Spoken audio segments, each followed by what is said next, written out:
¿Qué tal amigos? ¿Cómo están? Dios les bendiga. Bienvenidos a nuestro programa Palabras de Vida.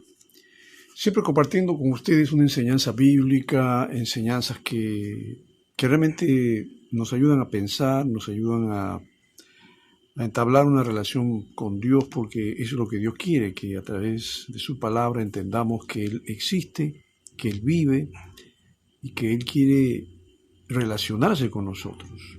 En una generación como la que nos toca vivir, donde yo personalmente percibo que más bien la gente se está alejando de Dios, más bien están tomando interés en otras ideologías, en otras filosofías de vida, y prácticamente la idea de Dios y la Biblia lo van dejando de lado. Pero esto no nos debe sorprender porque también esto es algo profético. Y cuando Jesús estuvo aquí en la tierra, el Señor Jesucristo se paseó por las calles de Palestina, de la antigua Palestina, y Él vino justamente para anunciar el reino de Dios, que obviamente era Él mismo, ¿no? Jesús, todo aquel que cree en Él será salvo. Pero la gente no lo entendió, y la gente que no entendió, pues lamentablemente muchos de ellos se perdieron, como también hay muchos que se salvaron. Sin embargo, una de las cosas que a mí me llama la atención es el hecho de lo que sucedió décadas después de que Jesús se fue, ¿no? El Señor murió a los 33 años y bueno, que el Señor Jesucristo se haya ido pues a los 33, en el año 33, 34, algunos dicen 35 de la era cristiana. Pero lo que pasó 35 años después, creo yo que es lo que pienso el Señor permitió que sucediera en Israel y que prácticamente hizo que la nación en ese tiempo se terminara una era del tiempo de Israel. Hablo precisamente del año 70, que la historia dice que las tropas romanas que invadieron Jerusalén destruyeron el templo. Y bueno, este hecho sin duda tiene gran importancia. Jesús había hablado de la destrucción de la ciudad y de su templo unos 35 años antes. Y ustedes saben que para los judíos la ciudad de Jerusalén y el templo pues lo eran todo, no solo en el aspecto religioso, sino también pues en lo social y en lo económico. Su destrucción, como dicen algunos historiadores, su destrucción significó la destrucción de toda la nación. El templo inicial, ustedes saben, fue construido por el rey Salomón y que fue destruido también por Nabucodonosor. Esto pasó en el año 588 antes de Cristo, pero fue reconstruido por Zorobabel a la vuelta del cautiverio de Babilonia. Y justo se hizo en el mismo sitio donde había sido construido el anterior. Ahora, este segundo templo fue el que agrandó y embelleció Herodes. Y vamos a ver en primer lugar que se amplió considerablemente, por ejemplo, la parte de la explanada, lo que exigió grandes proezas de ingeniería en ese tiempo. Y sobre el muro donde finalizaba el atrio de los gentiles, podían leerse rótulos en hebreo, en griego y en latín. Y estos rótulos advertían muy seriamente que todo aquel que no era judío y que traspasara aquel límite sería castigado con la muerte. Bueno, los judíos estaban orgullosos de su segundo templo. Era una de las glorias, o una de las pocas glorias que quedaba, ¿no? de los tiempos de la Edad de Oro, ¿no? de Israel. Pero en el año 67 después de Cristo, el emperador Nerón envió al general Tito. Él se llamaba Tito Flavio Vespasiano. Y Nerón lo envió a Palestina para sofocar una rebelión de la población judía que ya hacía años que duraba. Ahora, Vespasiano venció a los judíos en Galilea y en la conquista de la ciudad de Jotapata. Ahí hizo prisionero a un joven que se llamaba José ben Matías, que era considerado como un caudillo de los rebeldes de Galilea. Y este hombre, llamado José ben Matías, estuvo entre los pocos sobrevivientes a los que se les respetó la vida. Al ser hecho prisionero fue llevado ante Vespasiano y le pronosticó que se convertiría en emperador. Es decir, este joven judío, José ben Matías, le dijo a Vespasiano, al general Tito, que él sería pues el próximo emperador. Cuando pasaron 2 años, Vespasiano entró en Roma como emperador y llevó consigo a José ben Matías y le concedió la ciudadanía romana y lo nombró historiador oficial del imperio. Se hizo llamar más tarde Flavio Josefo. Y se dice que después de la destrucción de Jerusalén y de la ruina definitiva de la nación, Josefo se estableció definitivamente en Roma, donde él escribiría su libro llamado La Guerra de los Judíos, en la que describe la formidable tragedia de la que fue protagonista y testigo, más o menos entre los años 66 y 70 después de Cristo. Los judíos querían librarse del yugo romano, siempre ha sido ese el intento, ¿no? Incluso ellos, cuando concebían la idea de un Mesías, pensaban que el Mesías que vendría pues se encargaría de eso. En el año 66 después de Cristo, Roma envió a las legiones lideradas por Cestio Galo, gobernador de Siria. Años más tarde, el año 70, el general Tito marchó a conquistar Jerusalén y la idea también era capturar el templo. Y Tito exhortó a los judíos a rendirse, ¿no? Y rendir la ciudad a fin de que se salven. Y a continuación, pues él cercó la ciudad con estacas puntiagudas, eliminando la posibilidad de escapar o desplazarse. El general romano puso todo su empeño en salvar al templo. Tanto es así que, comenta Flavio Josefo, despertaron la irritación no solo de sus soldados, sino también de sus oficiales, puesto que por salvar un templo extranjero causaba daños y perjuicios a sus hombres. Bueno, finalmente Tito decidió lanzar un ataque contra la gente y en la parte exterior del templo, y ordenó pues que quemen las puertas exteriores de los atrios, y entonces, según narra Flavio Josefo, se propagó rápidamente el fuego a la madera, envolviendo a los pórticos en un mar de llamas. Se desató un incendio en el templo. El general Tito ordenó apagar las llamas y abrir una brecha en dirección a las puertas, matando a los que se resistían y salvando al mismo tiempo la construcción, ya que quería apoderarse del edificio que se había convertido pues, en el núcleo principal de la resistencia. Flavio Josefo dice que Tito decidió que si los judíos tomaban posiciones en el templo para continuar la resistencia, habría que emplearse a fondo contra todas las cosas y atacar a todos. Pero tratar de salvar esa magnífica construcción. El 16 de agosto del año 70, el general Tito se retiró a la Torre Antonia, decidido a desencadenar al amanecer un asalto con todos sus efectivos para así apoderarse de todas las partes del templo. Cuando Tito se retiró, los rebeldes, tras una breve pausa, se arrojaron nuevamente contra los romanos y se desató pues una lucha encarnizada entre los que defendían el santuario y los romanos que también estaban allí y también que de alguna manera intentaban apagar el fuego en la explanada interior.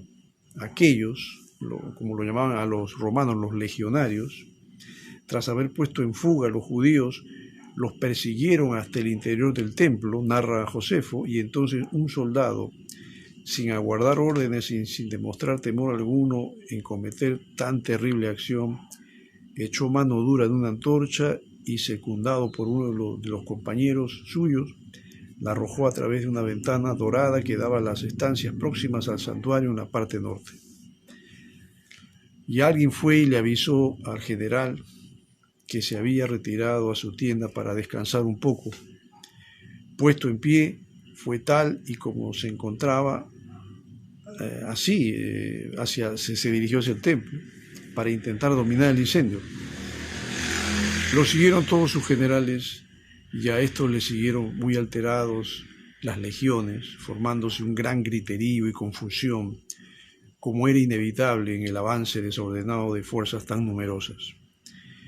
Y ya con su voz, ya con la mano, César dio orden a los combatientes de apagar el fuego, pero ellos no oían sus palabras, ensordecidos por un griterío cada vez mayor, ni prestaron atención a las señales que les hacía con la mano, enardecidos como estaban en la lucha o arrastrados por el frenesí.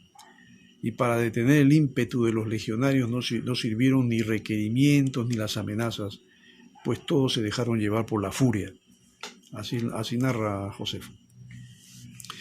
Y termina diciendo: de repente uno de los que habían entrado en el templo, cuando ya César había salido para intentar detener a los soldados, lanzó en la oscuridad una antorcha contra los goznes de las puertas, la del Sancta Sanctorum, y tras la inmediata extensión del fuego hacia el interior, Tito, llamado también César, y sus generales se retiraron, y ya nadie impidió a los soldados que estaban fuera que propagara el fuego.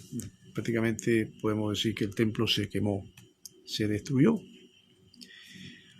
y murieron cientos de miles de judíos. Hay una estadística que estaba leyendo la vez pasada que dicen que murieron más de 1 millón de judíos, y miles de ellos fueron apresados.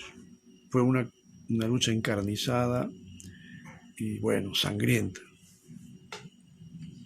Ahora, esto es lo que nos cuenta la historia, esto es lo que dice Flavio Josefo en su libro llamado La guerra de los judíos. Pero también, si esto nos retrocedemos unas décadas más atrás, cuando Jesús estaba en vida, el Señor Jesucristo realizó distintas profecías sobre la suerte de Jerusalén, la ciudad santa y su templo. Lo que dice Lucas capítulo 21, versículo 20-24, cuando veáis a Jerusalén cercada por ejércitos, sabed entonces que se acerca su desolación, dice, y será Jerusalén pisoteada por los gentiles hasta que se cumpla el tiempo de los gentiles.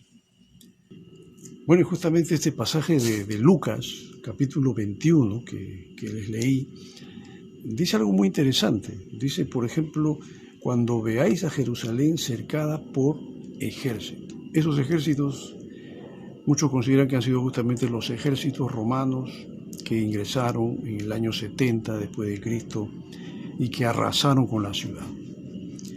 Destruyeron todo, mataron a miles de judíos, capturaron a miles de ellos, quemaron el templo. Entonces Jesús dice aquí, sabed entonces que se acerca su desolación. Si esta profecía Jesús la dio en los años 30 y tantos, 33, 35, y esto se cumplió el año 70, miren el tiempo que pasó, que seguramente muchos judíos hasta olvidaron lo que dijo Jesús. De repente muchos hasta se murieron también, ¿no? En esos 35 años. Aquellos que desestimaron lo que Jesús dijo, aquellos que no hicieron caso a la palabra del Señor, bueno, desaparecieron. Pero los que vivieron en esta etapa difícil, en esta incursión romana que fue sangrienta, ellos pudieron ver y palpar en carne propia lo que Jesús dijo: Jerusalén será pisoteada por los gentiles hasta que se cumpla el tiempo de los gentiles. Bueno, yo creo que el tiempo de los gentiles todavía no se cumple. El tiempo de los gentiles todavía continúa, sigue, y eso lo podemos ver porque a nivel mundial los que están gobernando el mundo, los gobernantes de los países son gentiles, la mayoría de ellos, y muchos de ellos no creen en Dios. El mundo está en las manos de los gentiles. El mundo está dominado por gente que no cree, no teme a Dios. No generalizo, yo pienso que hay hombres que sí creen en Dios, pero puedo decir que gran parte de los gobernantes del mundo no son temerosos de Dios. Más bien están abrazando las ideologías modernas, las ideologías deshumanizantes, como yo las llamo, y las ideologías que más bien te alejan de Dios, te distancian de Dios, porque son ideologías creadas por los hombres mismos y que van en una total y abierta oposición a la voluntad del Señor. Los gentiles todavía gobiernan, por supuesto, pero acá dice que se va a cumplir el tiempo de los gentiles. Esto se va a cumplir sin duda cuando Cristo ya venga, Cristo reine, Cristo gobierne. Ahí ya los gentiles no tienen nada que ver. Los gentiles, no me refiero tanto a necesariamente a los que no son judíos, porque a ellos también se les llama gentiles, pero creo que tiene aplicación más con aquellos que no creen, no aman, no temen a Dios. Y después que Jesús salió del templo, dice otro pasaje en Mateo 24, estoy leyendo Mateo 24, después que Jesús salió del templo, mientras se alejaba se acercaron sus discípulos para llamar su atención sobre las construcciones del templo. Pero él les dijo, ¿veis todo esto? En verdad os digo que no quedará aquí piedra sobre piedra que no sea derruida, dice el Señor. Estoy leyendo Mateo 24, 1 y 2. Es otra profecía que lanzó el Señor con respecto al templo. Bueno, el primer templo que fue creado por Salomón fue un templo fastuoso, lleno de oro, de plata, de materiales muy finos. Fue una de las, en ese tiempo considerado una de las 7 maravillas del mundo antiguo. Pero ese templo fue destruido. Nabucodonosor, cuando ingresó, en el año 588 que mencionamos, Nabucodonosor destruyó el templo, se llevó el oro, se llevó la plata y no dejó nada. Y los judíos fueron llevados cautivos. Pero después del cautiverio, con Zorobabel se reconstruyó el templo. Bueno, ahí podemos ver que Dios usó a este hombre para que el templo sea reconstruido, pero ya no fue el templo, no tuvo la gloria que tuvo el primero. Herodes modificó, remodeló algo, y claro, los judíos se sentían orgullosos de tener un templo. Seguramente en el tiempo de Jesús, pues, tenía algo de la elegancia, no del primero, pero sí algo que llamaba y captaba la atención de la gente. Y el judío se sentía orgulloso de tener su templo, pero Jesús dijo algo que debe haber dejado sorprendido, especialmente a los discípulos, cuando dijo, ¿veis todo esto? En verdad os digo que no quedará aquí piedra sobre piedra que no sea derruida. Y esto en el año 70, cuando Tito entró con sus hordas, con todos los ejércitos romanos, quemaron el templo. Jesús dijo, no quedará piedra sobre piedra, y así fue. Y otra profecía que encontramos en Lucas 13, 34 al 35, donde Jesús dijo, Jerusalén, Jerusalén, que matas a los profetas y lapidas a los que te son enviados. ¿Cuántas veces he querido reunir a tus hijos como la gallina a sus polluelos bajo las alas, y no quisiste? He aquí que vuestra casa se os va a quedar desierta. Os aseguro que no me veréis hasta que llegue el día en que digáis, bendito el que viene en el nombre del Señor. Sí, Jerusalén fue arrasada terriblemente. El Señor le dice a la ciudad de Jerusalén, tú que matas a los profetas y lapidas a los que te son enviados. ¿Mataron a Jesús? Sí. Y creo que el Señor lanzó esto como advirtiendo lo que sucedería en Jerusalén en el año 70. Como ya te mencioné, fue algo desastroso, pero todo esto es parte de lo que se considera como un castigo por el rechazo al Mesías Salvador, al verdadero Mesías, que es nuestro Señor Jesucristo. Claro que no hablamos nada con respecto al plan que todavía tiene Dios con respecto a Israel, porque pienso que Dios no se ha olvidado de su pueblo, y Dios también quiere que su pueblo se salve, y para que Israel se salve tiene que creer en Jesucristo. No hay otra manera, no hay para ellos una excepción. Recuerde que el apóstol Pablo dice que ahora no hay judío ni gentil, no hay judío ni griego, se rompió la barrera de la división, todos, absolutamente todos tienen que ser salvos por medio del mensaje del Evangelio de Jesucristo. Creer en Jesucristo, debes creer en Cristo para ser salvo. Y tú, mi querido amigo que me estás escuchando, también, si tú todavía no tienes a Cristo en tu corazón, pues es momento de que tú pienses de que también tú eres parte de todo esto. Sí, porque el mundo también se va a acabar algún día.